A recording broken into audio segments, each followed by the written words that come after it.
What would you say if a cop told you to step to the back of your car right now? If you say the wrong thing, you can turn a simple stop into a search, a long interview, or even handcuffs. If you say the right thing, you can protect your rights without making the stop worse. Hit subscribe right now because what I'm about to show you could stop you from talking yourself into jail. And tap the like so you can find this video again when you need it most. Here's the reality. That move to the back of your car is not just about standing somewhere else. It's often the moment the stop changes from a basic ticket into a fishing trip. You think you're just being moved for safety, but now you're away from your doors, away from your phone, and face to face with an officer who wants you talking. I've analyzed over 200 body cam videos, and this is where drivers start spilling way too much.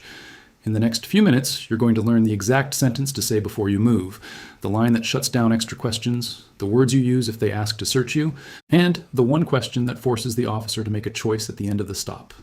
If you learn these 4 moves now, you won't have to guess later when your heart is racing and your hands are shaking. Let's talk about why this matters so much to you. Most people have no idea that being ordered out of the car can be legal, but extra questions and extra searching still have limits. That's the trap. Drivers either do the worst thing and argue, or they do the other worst thing and start chatting. Both can hurt you. You might think being polite means answering everything. It doesn't. You might think silence alone protects you. It doesn't always. You might think if you already stepped out, you already gave up your rights. You didn't. Your job is not to win an argument on the roadside. Your job is to stay calm, follow lawful orders, and stop giving away free evidence with your own mouth. That's where smart drivers beat bad stops. So if an officer tells you to step to the back, your first move is simple. You do not argue about moving, but you do draw a line before the conversation grows legs. Here's exactly what you say. Officer, I will comply, but I do not consent to any searches. Word for word. Memorize that line. Let me show you exactly why this works. First, you're not refusing the order. That matters. In a lawful traffic stop, police can usually order you out of the car. This comes straight from Supreme Court rulings. In Pennsylvania versus Mimms, the court said an officer can order a driver out during a lawful stop for officer safety. So you do not stand there and debate that on the roadside. You comply. But second, stepping out is not the same as consenting to a search. Those are 2 totally different things. Your sentence keeps those 2 things separate. Bad way. Most drivers say, "Why do I have to get out? I didn't do anything." Then the stop gets tense, backup may get called, and your normal nerves get painted as suspicious. Good way. Smart drivers say, "Officer, I will comply, but I do not consent to any searches." Then you move as ordered, but you do not hand over extra permission. Here's what happens next. When you say that line, you have already blocked one of the easiest tricks. Officers often want you outside because people talk more when they feel off balance. They may also hope you act nervous enough to justify more digging. But your sentence tells the camera, the officer, and later maybe the judge that you were calm, clear, and not volunteering your rights. Defense attorneys use this exact line in court because it shows compliance without consent. This is 100% legal. You're not being rude. You're not resisting. You're simply making your boundary clear before things start sliding downhill. Watch what happens when a driver skips this line. The officer starts stacking little facts. You were nervous. You kept looking back at the car. You seemed hesitant. You stepped out and never objected. Now they try to turn your normal human behavior into suspicion. But when you say the line first, you cut that story off before it grows. And let's be very clear for your safety. If the officer still searches after you say it, you do not fight, pull away, or argue with hands. You let your words do the work. Your power here is not physical. Your power is that you did not agree. That matters later. A lot of cases turn on whether the driver consented. If you never consented, the officer has to justify that search some other way. That is a much harder road for them. So when you hear "step to the back," your first thought should be calm body, steady voice, clear line. Officer, I will comply, but I do not consent to any searches. Have you ever been told to step to the back during a stop? Tell me in the comments what you said, or what you wish you had said. Now, once you're standing there, the second trap starts. This is where the officer tries to turn the stop into an interview. They ask where you're going, where you're coming from, who the car belongs to, why you look nervous, whether there's anything illegal inside, whether you've had anything to drink, or whether you mind answering a few quick questions. Here's the reality. The more you talk, the more you can be misunderstood, cut up, or used against you later. So your second tactic is to shut down the interview without being hostile. You look at the officer and say this: "Officer, I choose to remain silent. I do not want to answer questions." Those exact words.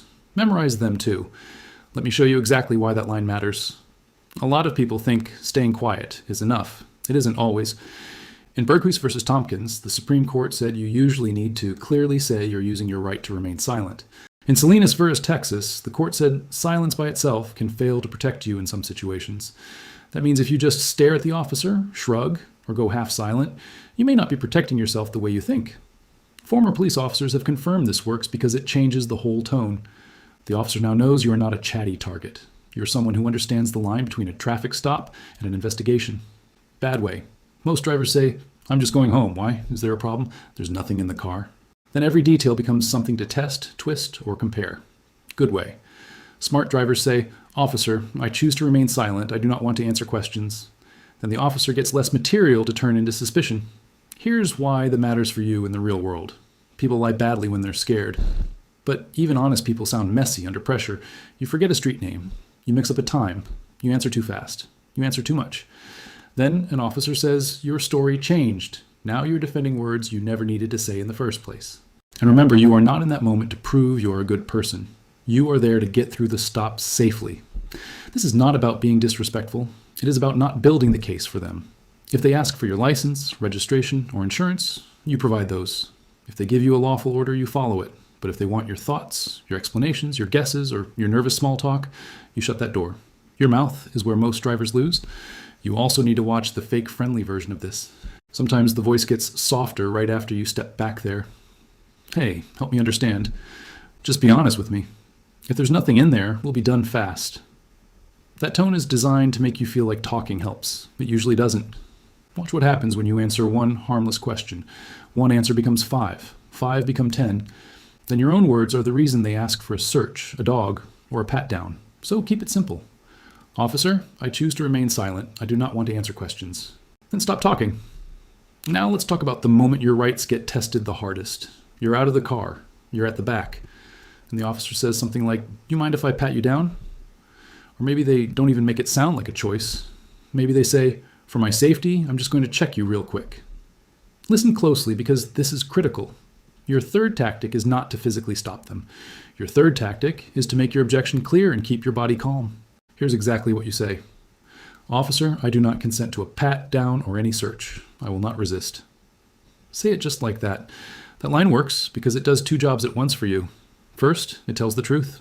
You're not agreeing. Second, it lowers danger. You are telling the officer you are not about to fight. Legal experts agree this is your strongest protection in that moment. If they have a legal reason to pat you down, they may do it anyway. But if they do not, your words matter later. In Arizona versus Johnson, the Supreme Court said officers may frisk a person during a traffic stop if they reasonably suspect the person is armed and dangerous. Catch that phrase, armed and dangerous. Not just nervous, not just annoyed, not just young, not just quiet. There must be a real safety reason they can explain. Bad way. Most drivers say, "Go ahead, I've got nothing on me." Then the officer gets easy consent, and later you have almost nothing to challenge. Good way. Smart drivers say, "Officer, I do not consent to a pat down or any search. I will not resist." Then, if a search happens anyway, you never helped them justify it. This is 100% legal. You are allowed to refuse consent. What you cannot do is turn that refusal into a wrestling match. That is how people get hurt and catch extra charges. So keep your hands visible, keep your voice low, keep your feet still. If they search, let them own that decision. Do not own it for them. Watch what happens in body cam clips when drivers stay calm and repeat the same line. The officers often stop fishing for consent and move to whatever legal reason they really have, or they back off. That is a huge win for you either way. If they had no real basis, they may think twice. If they did have a basis, at least you did not make their job easier by saying yes. And there's one more thing you need to understand. Officers sometimes ask for a quick pat, like it's no big deal. But that touch can become a deeper search fast if they claim they felt something unusual. That is why your refusal matters so much. You are preserving your position from the start. You are telling the truth in real time. And if nothing illegal is found, great. If something else happens, your words are already on the record. That can matter later in court, in motions, and in how the whole stop gets reviewed. So if the hands come toward you, your line is simple, calm, and strong. "Officer, I do not consent to a pat down or any search. I will not resist." Most people already clicked away. If you're still here, you're serious about protecting your rights. Drop a comment saying "I'm still here," because this next move is the one most drivers never learn. Now we get to the final move, and this is where stops either end or turn into a long delay. After your documents are checked, after the warning or ticket is written, after the officer seems done, many drivers just keep standing there talking. That is a huge mistake for you. Here's the trick they don't want you knowing. The stop is only allowed to last as long as it takes to handle the traffic reason for the stop, unless they develop a real legal reason to hold you longer. So your fourth tactic is to ask the cleanest exit question possible. Here's exactly what you say. Officer, is the traffic stop complete or am I being detained? That line is gold. Why does it work for you? Because it forces clarity. The officer now has to choose. Either the stop is over and you should be free to go, or they are detaining you, and they should be able to say why. In Rodriguez v. United States, the Supreme Court said police cannot stretch a traffic stop longer than needed just to go hunting for unrelated evidence, unless they have reasonable suspicion. That means they do not get endless extra minutes. This comes straight from Supreme Court rulings. And you do not need to say it like a jerk. Say it calm, say it once, then wait. Bad way. Most drivers say, sure, no problem, take your time, and keep chatting. Then the stop grows longer. The questions grow wider, and the chance of a search goes up. Good way. Smart drivers say, officer, is the traffic stop complete, or am I being detained? Then the officer has to end the stop, or clearly continue it on legal grounds. Here's what you do next. If the officer says you're free to go, leave calmly. Do not stay to argue. Do not stay to explain. Just go. If the officer says you're being detained, then you know the game changed, and you keep using your other lines. You stay silent. You do not consent to searches. You do not resist. Former police officers have confirmed this works because most people never ask the stop status question. They just drift into a voluntary conversation without realizing it. You do not drift. You make them be clear. So let's put the law together in plain English for you. Pennsylvania versus Mimms means police can order you out of the car. So arguing about stepping out is usually a losing move for you. Arizona versus Johnson means they can frisk you only with suspicion, not just because they feel curious about you. Rodriguez v. United States means they cannot drag the stop out without a legal reason. And Berghuis versus Thompkins teaches you something huge. If you want the protection of silence, you should clearly say you're using it. That is why these tactics fit together so well. You comply with lawful movement. You refuse consent. You shut down questions. You ask whether the stop is over. That is not attitude. That is structure. That is how you protect yourself without making the roadside more dangerous. Now, let me show you exactly how this plays out for you in one real-world style scenario.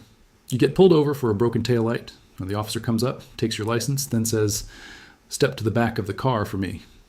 Wrong way first. You sigh, jump out and say, "Why? What's this about?" At the back of the car, you start talking. You say you're coming from a friend's place. Then you say maybe it was your cousin's place. The officer asks if you have anything illegal. You say, "No, you can check if you want." Now you just gave consent. Then the officer asks to pat you down. You say, "Sure." Now you gave more consent. 10 minutes later, the stop is still going because you never asked if you were free to go. That is how trouble starts. Now the right way for you. The officer says, "Step to the back of the car."